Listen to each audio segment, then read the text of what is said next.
All right, everyone. So today I wanted to have a more detailed discussion on the Bazaar or the Arena Shop that is coming to the game in Update 2.1. Talk about the features, kind of add together all the pieces of the puzzle because now we really do have a lot of information about this, and to talk about whether this feature is going to be a big win or whether it's going to be a bust. Now, of course, a ton of the information here we now have in the actual Update 2.1 highlights, not just about the Bazaar, but about other features of the game, and we have some pretty interesting screenshots here, and I wanted to really take note of the actual prices that we have. Now, nothing is set in stone here. Of course, things could definitely change, but I think this still gives us a pretty rough outline of the approximate prices of items that we can actually see, and most of them do make sense here, like the price of the energy versus the price of the rank 3 chicken versus the price of the ancient shard. It seems to be roughly in line, but there's also a couple of things where the prices don't really seem to make a whole lot of sense. Like the difference between the ancient shard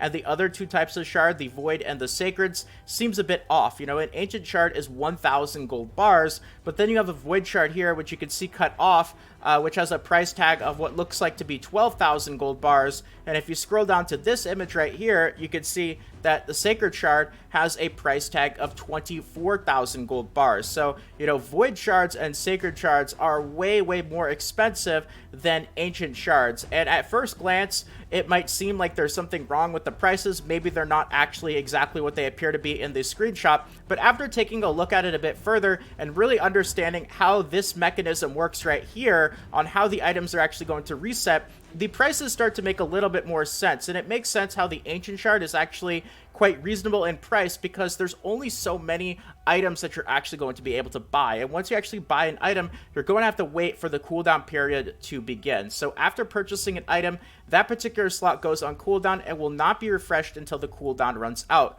Keep in mind that even if you get promoted or demoted between tag arena tiers, the timer won't be affected. So the Bazaar or Arena Shop doesn't have a timer in the same sense that like the regular market does, right? Where if you take a look at the regular market, you've got a 36-minute timer and then everything refreshes and you can pay gems to refresh it early if you want, which I still wouldn't recommend that you do.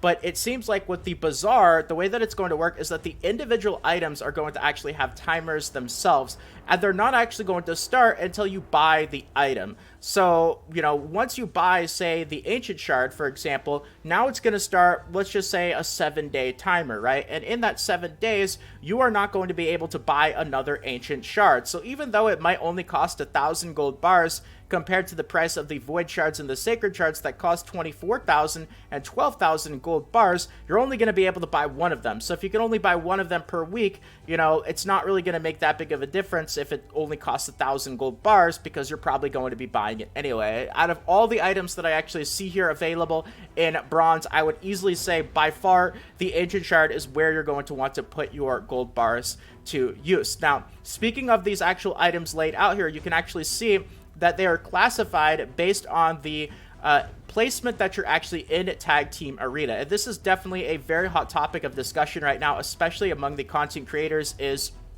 the way that the system works is you actually will not be able to buy certain items in the Bazaar unless you are actually in that Tag Team Arena placement.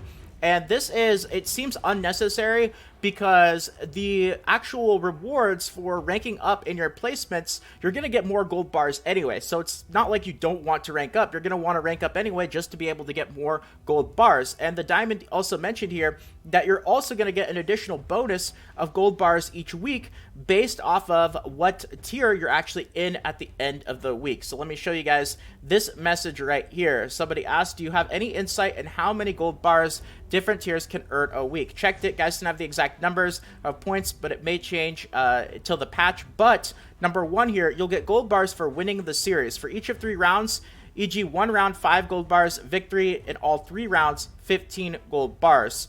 So you get gold bars simply by each victory, and even if you lose 1 or lose 2, you still should get gold bars for however many victories you actually have. And then number 2, you'll get gold bars when the ranking for the Arena 3x3 resets each Monday depending on the tier you're in. So it seems like they just have added so many additional benefits for placing up where they don't necessarily need to. It's not like you're not going to want to place up. You're going to get more gold bars. Each victory is going to give you more gold bars alone. And there was also some discussion on how many gold bars are you actually going to get, because the diamond tier used his example of 5 gold bars. Was that for gold 4? He can't give us exact numbers here, but the diamond did actually say that the example of 5 gold bars per round is not in gold 4, but we still don't know exactly. But either way, you get gold bars for each actual victory. You're going to get more gold bars depending on what placement you actually end up in, so that's kind of an additional bonus. So if you have those benefits already, why do we need to also now get to a certain placement just in order to buy stuff in the shop? You can see that if you're a lower tier, you know, it's going to take you a lot longer in order to actually buy this stuff, because you're going to be earning gold bars way slower than the rate at which people in silver and gold are going to. So it seems like they're just adding so many walls of progression or, you know, gating methods to this actual bazaar that don't really seem necessary. And all you're really doing is you're shoving it in players' faces that won't be able to actually get into these placements here, that they won't even be able to buy these items. So, you know, if it's going to be slower for them to get the gold bars to get this stuff, why not just let them get it anyway? They're going to be getting it way, way slower. So,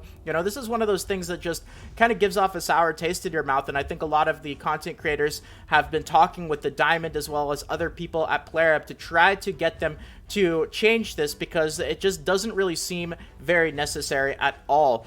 Now, another important thing is, because you can only actually get certain items by being in either silver or in gold, you actually have to take a look at how many people are going to be allowed in silver and gold to begin with, because unlike the regular Classic Arena, if we actually go to the Arena page here, Classic Arena does not have it set up so that there is a limit to the number of players in that tier until you get to the very last one, which is Platinum. And Platinum, of course, has a limit of 300 players. But, you know, eventually, if you have the champions and if you have the team, anybody is going to be able to grind their way up to Gold 4. It might be difficult, don't get me wrong, but it's not like there's a certain limit to the players that can be allowed in Gold 4. That doesn't happen until Platinum. That's not the case with Tag Team Arena. Tag Team Arena, it's pretty much like every single tier except for Bronze 1, which is the starting one, in a sense, acts like Platinum does in the Classic Arena. And you can actually see here by going to that help icon by the rankings, the actual amount of players that are allowed in each tier. And of course, Bronze 1 is the lowest one, so that's where everybody is going to be that does not either play Tag Team Arena or doesn't decide to place up. But once you get to Bronze 2, you can see a limit of 60,000 players. But as you slowly go through here and get to Gold 4, there's only 1,250 people that are allowed there. And if you take a look at, you know, say Platinum in the Classic Arena, there's 300 players allowed there. But Platinum is incredibly competitive. I mean, any kind of person who can get themselves into Platinum is already going to have an incredibly strong team and has probably spent a decent amount of money on the game. I don't want to make any assumptions. I mean, there might be people who haven't, but, you know, it's not easy to do. I'm not a Platinum Arena player. I probably never will be. It's just not really my thing. But I know the people who really go for Platinum every week, it's pretty competitive. And, you know, having Gold 4 in Tag Team Arena just be 4 times the number of people in Platinum, like, it's going to be very difficult for people to get to that point to be able to even buy some of the stuff in the actual arena shop. So you really have to keep that in mind, is when you take a look at some of these items here, like, it depends if the Sacred Shard and the Legendary Skill Tome, like, what are those going to be? Is this gold, you know, there's 4 spots in each actual, you know, gold, silver, and bronze, right? Or at least for gold and silver. So is this one going to be the accessory? Is that going to be Gold 1? Legendary Skill Tome is going to be Gold 2. Sacred Shard is going to be Gold 3. And the Rank 5 Chicken is going to be Gold 4. Is that how it works? Or is it, you know, up and down?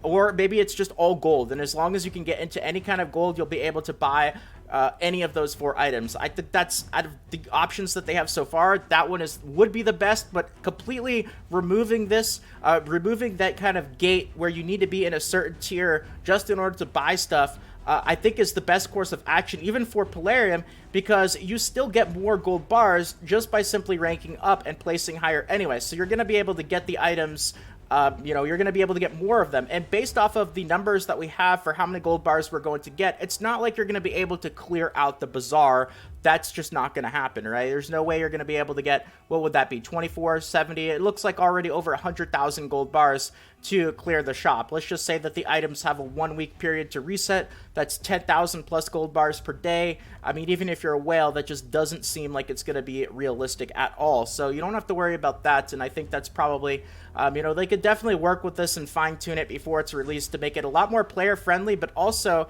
I think it would be in the best interest for Plarium as well. There's really no reason to have it quite the way the system is really set up right now. So, all right, so now to wrap things up here, to kind of answer the question, do I think this is a win or do I think that this is a bust? And I would say that I think if they were to release it right now with the information that we have and kind of the system set up in the way that it is, it would probably be a bust. However, I think that there are some very quick and easy things that they could do to tweak the system a little bit, and just simple things could make it a big win. The first thing is just removing the requirements in order to buy certain items. You're going to be getting gold bars way slower if you're a lower tier anyway. There's no reason to add another gate for buying stuff. I think that's one thing that they could do. I think another thing is it's really going to depend on the actual timers on the items as well. If these timers are really, really long for the basic items like ancient shards, like imagine if there was a 1 month cooldown on ancient shards, right? Like this is going to depend, and we're going to need a little bit more information about that for me to make a little bit of a better statement about, kind of how the bazaar is going to work with the timers. But I think if the timers are decent, and the amount of gold bars that we actually get for victories, that's another really, really big one, is, obviously the diamonds clarified that 5 was not the number for gold 4. So if you're able to, get a decent amount of gold bars every day, depending on the placements that you're in, and they make some of these changes, like I said, simple things, little things, they could really clean this up in a way to actually have it be a pretty decent feature in the game. So there's definitely potential. Don't get me wrong. It could be there, player. You're close. Can you actually go the final stretch now? That is the question. So anyway, that's going to be it for the video today. I hope that you guys enjoyed. Let me know what your guys' thoughts and opinions are about this as well. And if you enjoyed this video and you want more videos like this in the future, consider subscribing to the channel. Feel free to leave a quick like as well. It means more than you can imagine. So a huge shout out to all of you guys who decided to take the quick second or so to do that. And more Raid Shadow Legends videos, guides, tutorials, and all that fun stuff should be popping up on the screen right about now. Feel free to check them out. They also might be in the suggested videos to right or below. But if not, until next time, take care everyone. This is Salt of the Salty Guild, signing out.